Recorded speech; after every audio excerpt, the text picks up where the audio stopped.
I was called a leech at Thanksgiving, so I cut off the money, filed a restraining order, exposed the family theft, and built a life that's mine. My fork hovers halfway to my mouth, laden with sweet potato casserole, as my father's words slice through the muted clatter of Thanksgiving dinner. You're nothing but a leech. It's time for you to leave this house. The sweet potato suddenly looks foreign, unappetizing. Around me, the dining room falls into a silence so complete I can hear the antique clock ticking from the living room, the same clock I paid to repair last month. I look up, searching for something, anything, in my mother's face. But Denise stares intently at her plate, rearranging green beans she hasn't touched. Across from me, my 17-year-old sister Tessa's eyes have gone wide, fixed on her half-empty glass of water. What makes this betrayal so sharp is the timing.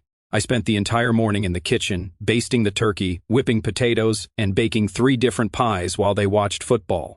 Just 20 minutes ago, I shared news about my promotion at work. Now, as steam rises from the food I prepared, my father declares me unwelcome. The irony doesn't escape me. My name is on the electric bill that keeps these lights glowing, the water bill that filled the glasses on this table, the grocery receipt for every morsel of this meal, and the insurance statement that covered my mother's doctor appointment last week. Yet somehow, I'm the burden. 3 months ago, when Mom lost her job at the accounting firm, I stepped in without hesitation. The bills piled up faster than excuses, and Frank's part-time work at the hardware store barely covered the mortgage. I started paying for everything else: utilities, groceries, car insurance, even Mom's medical expenses. Each month, as more accounts transferred to my name, Dad grew more distant, more resentful. His signature, once required for everything in this household, became increasingly irrelevant, his authority diminishing. 2 weeks ago, I overheard him talking to Mr. Simmons next door, his voice carrying through the open kitchen window. "It's not right," he complained, leaning against the fence. "A man losing control of his own household. She acts like she owns the place now." I didn't realize he meant me until I heard him say my name. Frank stares at me now, his jaw clenched tight, waiting for tears or protests. When I simply continue eating, his knuckles whiten around his fork. The sweet potato tastes like nothing in my mouth, but I chew methodically, swallow, and take another bite. "Did you hear what I said?" His voice rises, thick with irritation. "You need to be out by the weekend." My hands tremble slightly, but not from fear, from something deeper, something shifting inside me. I set down my fork, place my napkin beside my plate, and meet his gaze. I understand perfectly. These 3 words hang in the air, not tearful or angry, but calm, almost thoughtful. Frank blinks, clearly thrown by my composure. The silence stretches until Mom finally speaks, but not to defend me. "Blair," she says, voice hushed and hurried. "You'll still pay the medical insurance this month, right? I have that appointment on Tuesday." And there it is. The full picture comes into perfect, painful focus. Not family, just a financial resource. Not daughter, just a signature on the bottom of checks. I stand and collect my plate, along with Tessa's empty glass. "Of course, Mom," I answer, my voice steady despite the hollow feeling spreading through my chest. "I'll take care of it before I go." As I move toward the kitchen, my mind catalogs everything in this house that bears my name. The internet service I upgraded when Tessa needed it for school, the refrigerator I replaced when the old one died in July, the utility accounts transferred to me when the warnings of disconnection arrived. I rinse my plate at the sink, methodically scraping uneaten food into the garbage disposal. Through the kitchen window, I can see my car in the driveway, the only thing I own outright that isn't tied to this house. At least I'll have that when I leave. Behind me, I hear Tessa's chair scrape against the floor as she brings her plate to the kitchen. When she places it beside the sink, she doesn't meet my eyes, but her fingertips brush against my wrist for the briefest moment. It's the closest thing to support I've felt in months. The digital clock on my nightstand blinks 1:18 a.m. as I fold another sweater into my suitcase. Sleep feels impossible with the weight of Frank's words still ringing in my ears. I've been packing methodically for hours, my movements automatic while my mind races. I reach for the stack of financial documents I keep in my desk drawer. Insurance statements, utility bills, grocery receipts, planning to sort what I need to take. But underneath them, I spot a bank statement with Frank's name. Strange, I haven't seen paper statements for months. Everything switched to electronic after Mom lost her job. I pull it out. Then another and another. A small stack of statements spanning the last 3 months, all for an account I've never seen before. An account with a balance that grows each month, while I've been draining my savings to keep the lights on. My hands shake as I drop onto the edge of my bed. The statements blur before my eyes until I blink hard, forcing myself to focus on the numbers. $4,000 in July, $5,000 in August, nearly $7,000 now. Flipping through the rest of the documents, I find a boat dealer's brochure with Frank's handwritten notes in the margins. Down payment $5,500 circled in blue ink. Scheduled delivery after Thanksgiving, underlined twice. A fishing boat. While I've been paying for Mom's doctor visits and the internet Tessa needs for school, there's more. A notepad with dates jotted down. November utility due dates. My name with question marks. After bills paid, written, and underlined. They've been planning this for weeks, waiting until I covered November's expenses before kicking me out. A soft knock interrupts my thoughts. The door opens just enough for Tessa to slip through, her eyes wide as she takes in the packed boxes and open suitcases. "You're really leaving?" she asks, hovering by the door like she's preparing a quick escape. I sit surrounded by the physical evidence of my family's betrayal while Tessa stands with one hand still on the doorknob. The power imbalance isn't lost on me. Her freedom to walk away, my forced departure. Dad didn't give me much choice. I answer, tucking the bank statements into my purse. Tessa chews her bottom lip. "Mom said they need your room for storage now that Dad's buying that boat." The casual confirmation hits like a physical blow. "Boat?" "The fishing boat he put a deposit on last month." Tessa's voice drops to nearly a whisper. "I heard them planning all this weeks ago. How they'd wait until after you paid the bills for November. You knew?" The betrayal expands, growing tendrils that reach even to Tessa. Her eyes fill with tears. "I was scared to tell you. Dad said anyone who warned you would be next." I want to be angry with her, but the fear in her face is too real. She's still a child navigating the same manipulative household I'm escaping. "There's more," she continues, glancing nervously at the hallway. "Those medical appointments Mom's been having, the ones you've been paying for with your insurance? What about them?" Last week she came home with her lips all puffy. She told Dad the doctor said she couldn't drink through a straw for 2 days. Tessa mimics our mother's distinctive eye roll. "It wasn't a checkup, Blair. It was fillers." The room seems to tilt slightly. I've been eating ramen noodles 3 times a week to stretch my budget while my mother gets cosmetic procedures on my insurance. I pull out my bank app, showing Tessa my account balance, $763.42. 3 months ago, I had over $9,000 saved. This is what's left of my savings after covering everything here. I tell her if I'd stayed even 1 more month, I'd have nothing left. The severity of my situation crystallizes as I say it aloud. I've been on the brink of financial ruin, pouring everything into a family that sees me as nothing more than an ATM. Dad said if you try to take any furniture, he'll report you for theft, Tessa says, even the stuff you bought. Of course he did. I glance around at the desk I purchased when I started working from home during the pandemic, the bookshelf I assembled myself, the bedding I bought with my first paycheck. He also called the bank today about getting your name off the utility accounts. The time pressure hits me. I need to secure housing, protect what remains of my finances, and untangle myself from the family accounts before they can cause more damage. I reach under my bed and pull out a shoebox. Inside are receipts for everything I've purchased for the house, organized, dated, with my credit card statements attached, the desk, the new refrigerator, Tessa's laptop, the living room carpet, even utility bills with my name clearly listed as the account holder. A small victory in this sea of betrayal. Proof that I'm not crazy, that I've been carrying this household while they plotted behind my back. Tessa watches me sort through the receipts, her expression unreadable. Blair? She asks finally. Yes? What would you do in my place? If you had to choose between standing up for what's right and keeping peace in the only home you have. As I sorted through these receipts in the middle of the night, I faced a difficult choice. Should I confront my evidence of their manipulation, or simply leave and let them discover the consequences on their own? Standing up for myself might bring closure, but a quiet exit would avoid a painful confrontation. What would you do when the people who should love you unconditionally have proven they only value what you provide?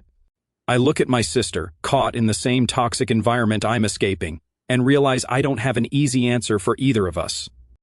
3 days later, while I am at lunch break at my part-time job, my Aunt Phyllis's voice crackles through the phone, each word landing like a slap. Honestly, Blair, I never thought you'd abandon your parents when they needed you most. I grip the phone tighter, watching my knuckles turn white. 3 days since Thanksgiving, and Frank has already constructed his version of events for the family to consume. Did Dad mention he kicked me out? I ask, keeping my voice level. He said you left them high and dry after a little disagreement, she says, her tone heavy with judgment. They're organizing a family meeting at my house this weekend to discuss your behavior. Of course they are. A public forum where they control the narrative. I'm sure they are, I say, and end the call before she can respond. After the shift, I come to my friend's home.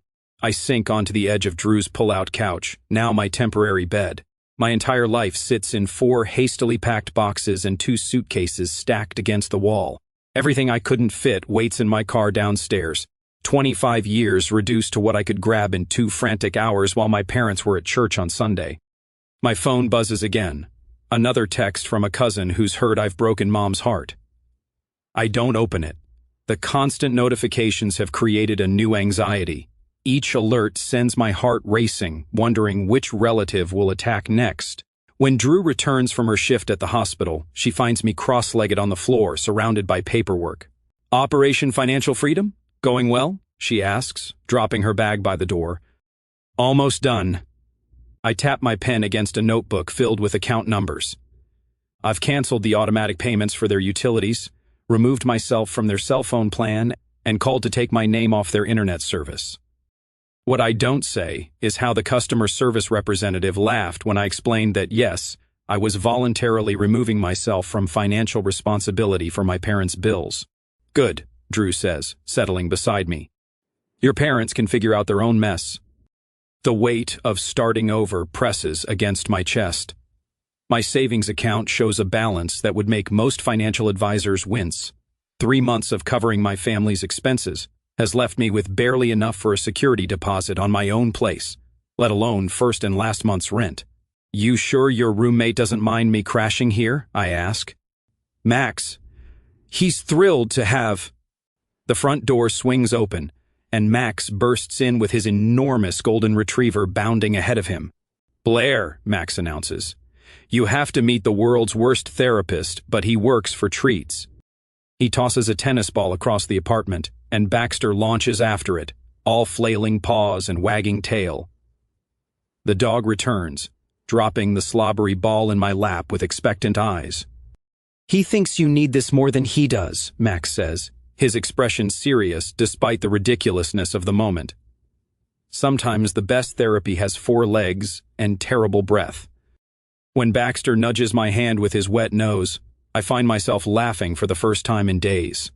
The sound surprises me, almost foreign to my ears. 5 days after my escape, I sit at Drew's kitchen table, laptop open to job listings that might offer better pay. My current position covers my basic needs, but not the kind of emergency fund I'll need to truly rebuild. My phone lights up with my mother's name. I consider letting it go to voicemail, but something tells me to answer. What have you done? Denise's voice comes through sharp and panicked. The power's out, the internet's down, and my insurance was declined at my appointment. I take a slow breath, feeling strangely calm. I stopped paying for things that weren't my responsibility. But you can't just leave us like this. We're your family. The desperation in her voice might have moved me once, but now I hear the manipulation beneath it. Family doesn't call family a leech at Thanksgiving dinner, I say, surprised by the steadiness in my voice. Your father didn't mean it. Her tone shifts to something softer, placating. You know how he gets. I do know. That's the problem. I end the call and set my phone down carefully, as if it might burn me. Later that evening, Drew leans over my shoulder as I create new passwords for my email and banking accounts. I notice some suspicious login attempts on your accounts, she says, pointing to the security alerts. We should set up fraud alerts just to be safe. The contrast isn't lost on me, Drew asks, before borrowing my charging cable. While my family felt entitled to everything I owned. Even now, Drew stands a respectful distance away, waiting for my response instead of grabbing the laptop to do it herself. Good idea, I say. Thanks. That night, I find myself scrolling through apartment listings within my budget. Small studios, most of them, but they represent something I've never fully had. A space that's completely mine, where no one can tell me I don't belong. I don't ask anyone's opinion about the neighborhoods, or worry whether the kitchens are big enough for family gatherings. The decisions are mine alone. The next morning, I head to a local credit union and open a new account under just my name. I transfer every penny from my old account, the one my parents know about. My phone pings with a text from Tessa. Mom looking for your banking info, says she needs to check something. Don't trust her. I've barely finished reading when my phone explodes with notifications. 6 missed calls from home in the last hour. Simultaneously, an email appears, fraud alert. Password reset attempt on your banking app. I stare at the screen, anger rising like a tide. They're not just trying to guilt me into coming back. They're trying to take what little I have left. A day later, the bank representative's voice carries a note of concern that feels strangely validating. Miss Mitchell, we've blocked 3 separate password reset attempts from your parents' home address in the last 24 hours. I grip my phone tighter, pacing the small confines of Drew's spare bedroom that has become my temporary sanctuary. And you're certain they can't access anything? Positive. We've flagged your account for enhanced security measures. Any changes will require in-person verification with photo ID. My chest loosens slightly as I thank her and end the call, adding her name to my growing documentation notebook. Methodical calls have yielded similar results. Credit cards secured, utilities formally removed from my name, and medical insurance accounts protected with additional verification steps. The electric company representative had sounded almost impressed. Smart move contacting us. Your mother called yesterday, trying to reinstate service in your name without authorization. Each confirmation acts like a brick in the wall I'm building between my former life and whatever comes next. Not a wall of anger, though that simmers beneath the surface, but of protection, solid, necessary, and entirely of my own design. Drew appears in the doorway with a steaming mug, tea with honey. Thought you could use it after all those calls. I accept it gratefully, wrapping my hands around the warmth. Last one done. Nobody can access or change anything without my direct approval now. Drew nods approvingly. How does it feel? Before I can answer, a thunderous pounding rattles the apartment door. The tea sloshes over my fingers as Drew and I exchange startled glances. Blair. My father's voice booms through the wood. Open this door right now. Drew motions for me to stay put, but I'm already moving. This confrontation has been inevitable since the moment I walked out. The pounding intensifies as I approach, each impact like a physical blow. Through the peephole, I see my father's face, flushed and contorted with rage. I've seen it directed at bill collectors, telemarketers, and now me. I know you're in there. Another series of blows makes the doorframe shudder. A door opens across the hall and Mrs. Perkins, a retiree who baked cookies for Drew when he first moved in, peers out cautiously. Her eyes widen at the sight of Frank pounding and shouting. Young man, she calls, her voice quavering but determined. I've already called building security. Frank whirls toward her. Mind your own business, lady. This is between me and my daughter. Your behavior is my business when it disturbs the peace, she retorts, pulling her robe tighter around herself. Frank turns back to the door, his voice dropping to something more dangerous. Blair. If you don't open this door right now, I'll... The threat transforms into action as he steps back and kicks the door hard enough to splinter the wood around the lock. Mrs. Perkins gasps and retreats inside her apartment. My hands tremble as I dial 911, speaking quietly to the dispatcher while Frank continues his assault on the door. Through the damaged wood, I hear the elevator ding, followed by heavy footsteps. "Sir, step away from the door immediately." The authoritative voice of the building's security guard cuts through Frank's shouts. "This is my daughter's place. I have every right. You have no right to damage property or disturb residents. Police have been called." Frank's response is lost in the sound of sirens approaching outside. Minutes later, I watch through the peephole as two officers escort my father down the hallway, his wrists cuffed behind his back, while he continues to shout that I'm the one destroying our family. When the police officer returns to take my statement, I provide it calmly, describing the financial manipulation, the unauthorized access attempts, and today's outburst with the same detached precision I've used in my documentation notebook. The officer, Rodriguez, according to his nameplate, nods thoughtfully as he takes notes. "Would you like to press charges for the attempted break-in?" The question hangs in the air as Drew returns from speaking with building management about the damaged door. "Yes," I say, the words small but firm. "And I'd like to file for a restraining order." Later, as I watch the police car drive away with my father in the back seat, I wonder, was filing an official report too harsh a response to years of manipulation? Or was it the necessary step to protect myself from further harm? Drew squeezes my shoulder gently. "Max is bringing home some security cameras for the entrance. We'll set them up tonight." I nod, grateful for the practical support that asks nothing in return. My phone buzzes with a text from Tessa. "Mom took your laptop and camera from your room. Said they're collateral for what you owe them." The message lands like a stone in my stomach. More theft to add to the emotional robbery they've committed for years. I thumb a quick response. "Do you know where she took them?" Tessa's reply comes almost instantly. "Heard her on the phone with Parkway Pawn. Said she got $300 for both. Cated." I show Drew the message, anger rising fresh and hot in my throat. Those were worth over $2,000. "Do you have the receipts? Serial numbers?" I nod, thinking of the meticulous documentation I've maintained for tax purposes. Everything. An hour later, Officer Williams takes my theft report with appropriate seriousness, examining my purchase receipts and noting the serial numbers. "Pawning someone else's property is a criminal offense," she explains, her tone professional but kind. "We'll contact the shop and recover your items." The system that felt so often stacked against me now works in my service. A strange reversal that leaves me lightheaded with possibility. That evening, my phone begins lighting up with calls from relatives I haven't spoken to in months. Aunt Sarah's message is the first I listen to. "Blair? Honey? I heard about Frank's arrest. I'm so sorry. We had no idea things were so bad." The neighbors who witnessed Frank's outburst have apparently shared their observations, shifting the public narrative my parents tried to control.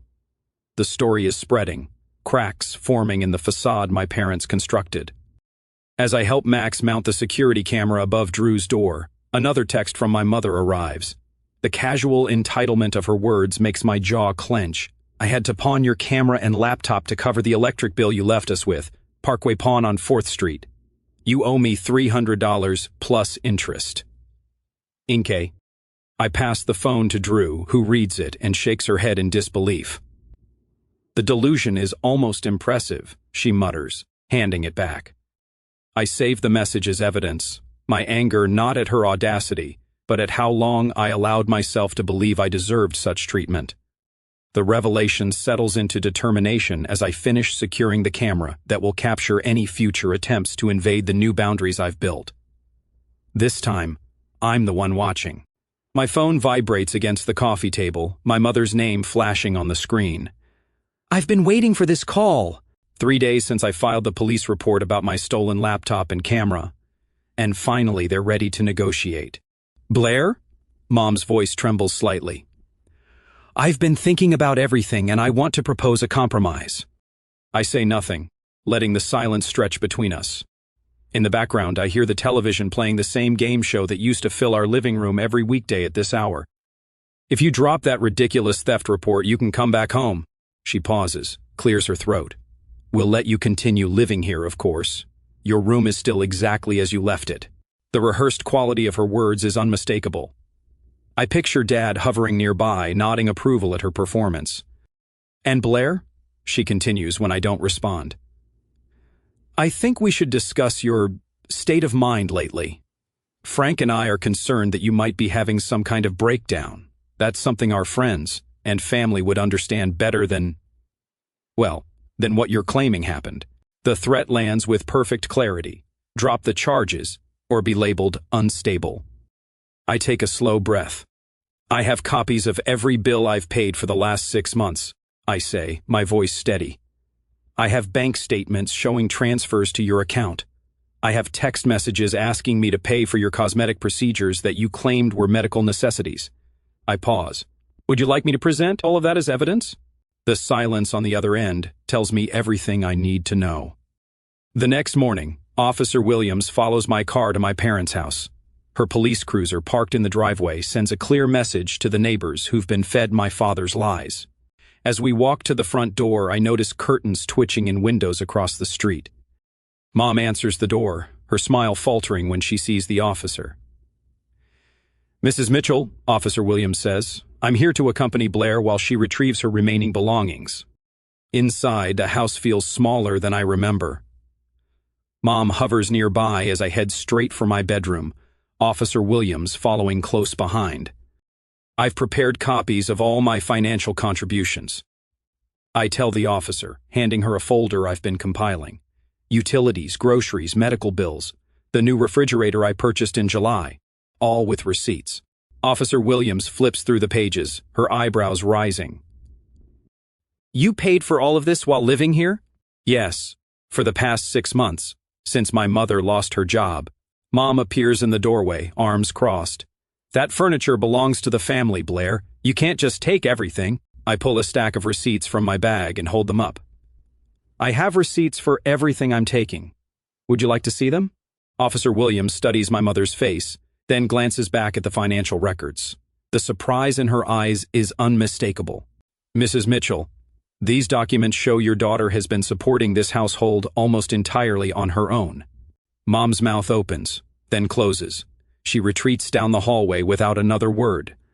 I work methodically, packing books, clothes, and the remaining items that are unquestionably mine.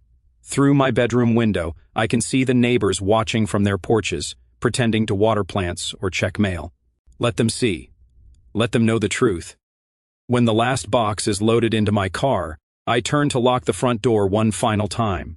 The sound of an engine draws my attention to the street. My other car that I'd left parked at Drew's apartment, pulls into the driveway, my father behind the wheel. My stomach drops. The spare key. I'd forgotten about the spare key I'd given them for emergencies. Dad steps out, jingling my keys in his hand. His expression is triumphant as he walks toward me. "We need to discuss what you owe us before you take this too," he says, gesturing toward the vehicle I'm about to drive away in. I set down the box I'm holding and reach into my purse, pulling out a folder of documents I've been carrying for precisely this moment. "This is the title to that car," I say, holding up the paper, "and this is the registration, both in my name." Officer Williams steps forward. "Sir, that vehicle is registered to Blair. You need to hand over the keys immediately." The color drains from Dad's face as he looks from the documents to the officer. His hand tightens around the keys.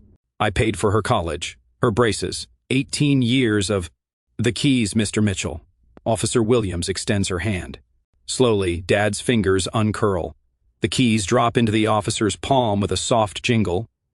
As she passes them to me, I see something I've never witnessed before. My father's complete deflation. The man who has towered over our family for decades suddenly looks small, diminished. "Come near me or my property again," I say, my voice clear and calm, "and I'll file for a restraining order."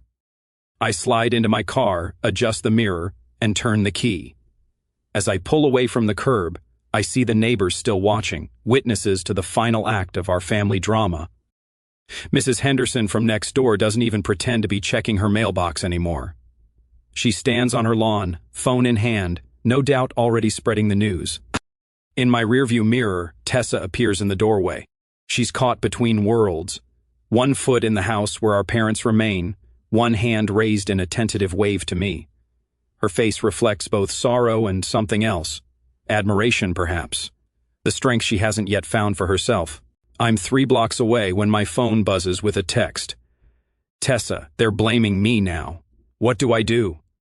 The light ahead turns red. I press the brake and stare at the screen, watching those 3 dots appear as she types something else, then disappear. My sister, the one innocent party in all of this, now stands where I once did, bearing the weight of our parents' manipulation. The light changes to green, but I remain still, cars honking behind me as I consider what comes next. Sunlight streams through gauzy curtains I chose myself, painting warm patterns across the hardwood floors of my apartment. 3 months have passed since I drove away from my parents' house with Officer Williams' business card tucked in my wallet. The difference between then and now still catches me by surprise sometimes. I run my fingers along the edge of my desk, where neatly organized bills fan out like a deck of cards. Electricity, water, internet, renter's insurance, all in my name, all comfortably within my budget. No one else's financial emergency is hiding between the envelopes. My bank statement sits open beside them, the numbers growing modestly but steadily each month. The emergency fund I'd depleted supporting my family is slowly rebuilding itself. 6 months of security, that's my goal. I've already reached 2. The quiet contentment of making decisions without defending them feels like a luxury I'm still getting used to. Last weekend I painted an accent wall deep teal without asking anyone's permission or hearing how I'd regret the color choice. The freedom to make even small choices feels enormous. A year later, my apartment buzzes with the gentle hum of conversation and laughter.